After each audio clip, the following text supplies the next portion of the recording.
सन 1947 में दिल्ली की जामा मस्जिद की तारीखी सीढ़ियों पर खड़े होकर के भारत रत्न मौलाना अबुल कलाम आजाद साहब ने कहा था कि मुसलमानों कहां जा रहे हो, यह है तुम्हारा मुल्क, यहां तुम्हारे आबाओ अजदाद की कब्रें हैं। उस वक्त मौलाना आजाद की ये सदाएं सुन करके लोगों ने अपने सरों की गठरियां उतार करके रख दी थी। आज उसी दिल्ली में मौजूद देश की संसद में एक बिल आया है। लाखों की तादाद में इस देश को आजाद कराने के समय अपनी जान माल की कुर्बानियां देकर के साबित किया था। देश का जब बंटवारा किया था माननीय अध्यक्ष जी, तो उस वक्त अगर जो मुसलमानों को प्यार था पाकिस्तान से वो चले गए, जिनको इस हिंदुस्तान से प्यार था वफा थी वो आज इस हिंदुस्तान के अंदर है। हम इस देश के दुश्मन नहीं। तो हमारे कायदीन के सामने दो रास्ते थे, वो रास्ते क्या थे और किसने पेश किए थे ये अब गैर अहम है।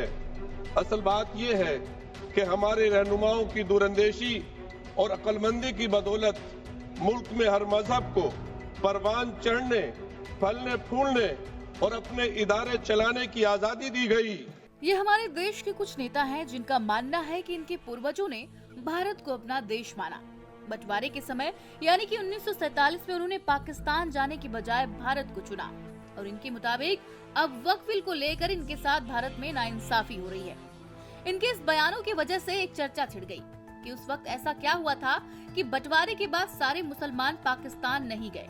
दरअसल जब बंटवारा हो रहा था तो जिन्ना चाहते थे कि पाकिस्तान को मुस्लिम देश बनाया जाए जहां सिर्फ मुसलमान ही रहें। लेकिन भारत के जो स्वतंत्रता सेनानी थे वो अंग्रेजों से आजादी जरूर चाहते थे, लेकिन उन्होंने कभी नहीं कहा कि भारत में सिर्फ हिंदू रहेंगे। उस समय किसी पर भी कोई दबाव नहीं था कि मुस्लिम पाकिस्तान जाएं और हिंदू भारत में रहें। उस समय कांग्रेस चाहती थी कि वो सबको लेकर चले। भारत हमेशा से हिंदू, मुस्लिम, सिख, ईसाई सब हैं भाई भाई वाला फार्मूला लेकर चलता था और आज भी चलता है। चलिए देखते हैं उन महान नेताओं के बारे में जो भारत में सबको रखना चाहते थे। सबसे पहले हम बात करेंगे महात्मा गांधी की। इन्होंने हमेशा धर्मनिरपेक्ष भारत की बात की और विभाजन के खिलाफ आवाज उठाई। ये जब नवंबर 1947 में अखिल भारतीय कांग्रेस समिति के अपने आखिरी सम्मेलन में भाग लेने आए तो उन्होंने कहा था कि भारत में हिंदू, मुसलमान, सिख और ईसाई सभी को एक साथ रहना चाहिए और उनका धर्म स्वतंत्र रहेगा। उनका मानना था कि विभाजन के बावजूद भी भारत में हर धर्म के लोगों को बराबरी का हक मिलना चाहिए। वहीं नेहरू जी ने भी एक धर्मनिरपेक्ष भारत की आवश्यकता की बात कही और यह सुनिश्चित करने का प्रयास किया कि सभी धर्मों के लोग स्वतंत्रता प्राप्त करें और देश में शांति बनी रहे।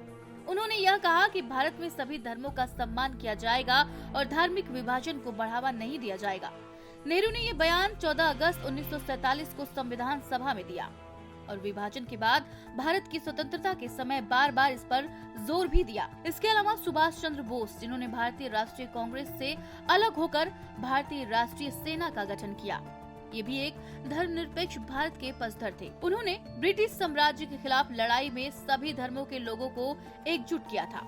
वहीं राजेंद्र प्रसाद, जो भारत के पहले राष्ट्रपति बने, ये भी धर्मनिरपेक्ष भारत के पक्षधर थे। उन्होंने हमेशा भारत के सांस्कृतिक और धार्मिक विविधता का सम्मान किया और कहा कि हर व्यक्ति को अपनी धार्मिक पहचान बनाए रखने का अधिकार होना चाहिए।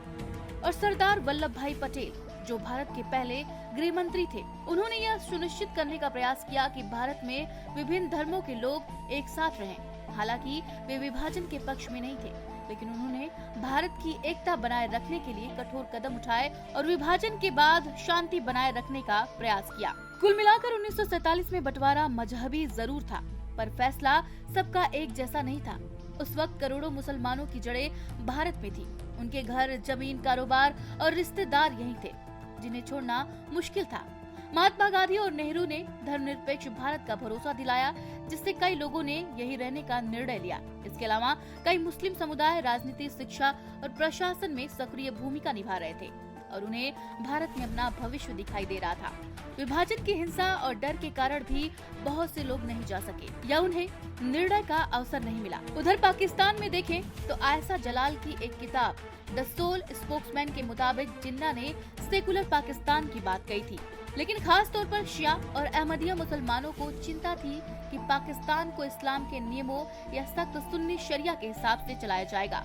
ऐसा ही हुआ भी। 7 मार्च 1949 को लियाकत अली खान ने ऑब्जेक्टिव रिजोल्यूशन पेश करते हुए कहा कि इस्लाम के सिद्धांतों से हमें पाकिस्तान का संविधान तैयार करने में मदद मिलेगी। विभाजन के कारण जो सामाजिक और सांस्कृतिक टूटन हुई वह सिर्फ उस समय तक सीमित नहीं रही, बल्कि उसकी गहरी छाप आज भी हमारे समाज पर बनी हुई है।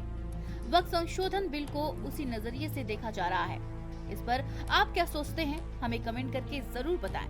वीडियो को लाइक करें, शेयर करें और हमारे चैनल को सब्सक्राइब करना बिल्कुल न भूलें।